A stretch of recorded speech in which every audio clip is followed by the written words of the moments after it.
আসসালামু আলাইকুম সবাই। আমি আজ টাকি মাছের ভর্তা করব, সেটাই আপনাদের কাছে শেয়ার করব। তো এখানে মাছগুলা ধুয়ে পরিষ্কার করে নিয়েছি। এর মধ্যে হলুদের গুঁড়া, মরিচের গুঁড়া, স্বাদ মতো লবণ দিয়ে আমি মাছগুলা মাখিয়ে নিব।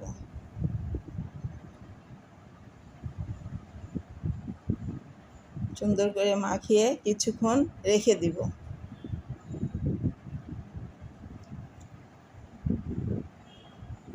তো আমার মাখানো হয়ে গেছে। আমিও চুলাতে তেল দিয়ে দিলাম। তেল গরম হলে মাছটা দিয়ে দিব। তো আমার তেল গরম হয়ে গেছে। আমি এখন মাছগুলা দিয়ে দিলাম।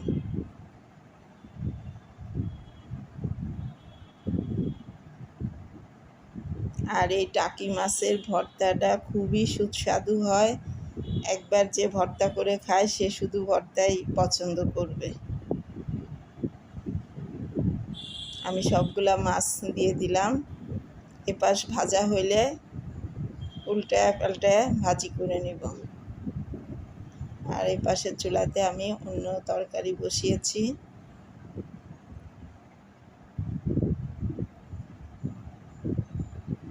তো আমার মাছগুলা এপাশ ভাজা হয়ে গেছে। আমি এখন উল্টায় দিচ্ছি।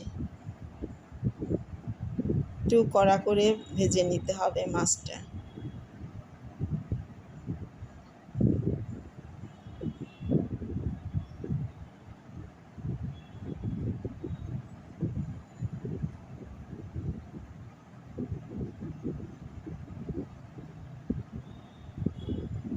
তো এখন মাছগুলা করার মতো হয়ে গেছে ভাজি। আমি একটু ভেঙে ভেঙে দিয়ে ভাজি করে নিচ্ছি। আর ওপাশে আমি কাঁচামরিচগুলা একটু ভেজে নিচ্ছি।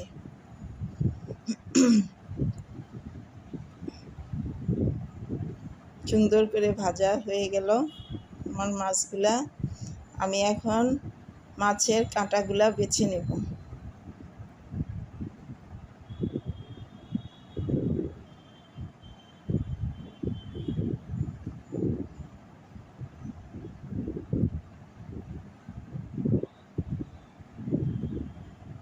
সবগুলা মাছের কাঁটা সুন্দর করে পরিষ্কার করে নিব।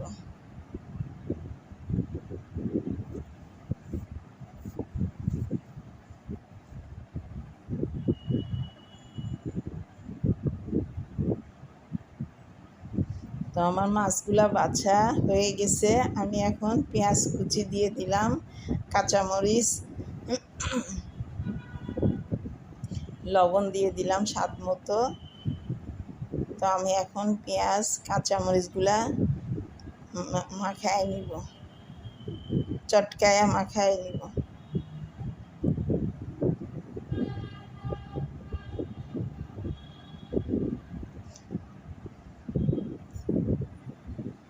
তো এখন পরিমাণ মতো সরিষার তেল দিয়ে দিলাম।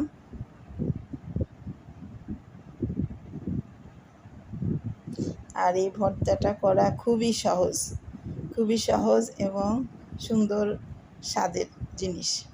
তো আমি এখন মাছগুলা সব ভর্তা করে নিলাম।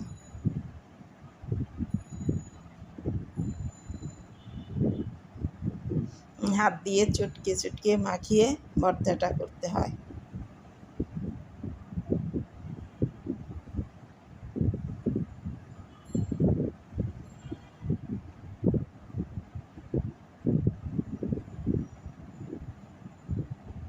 তো আমার মাছগুলা ভর্তা হয়ে গেছে। আমি এখন খাবার টেবিলে নিয়ে আসছি। তো আমার ভিডিওটা যদি আপনাদের কাছে ভালো লেগে থাকে তো লাইক করবেন, শেয়ার করবেন, পাশে থাকবেন, সাবস্ক্রাইব করে পাশে থাকবেন।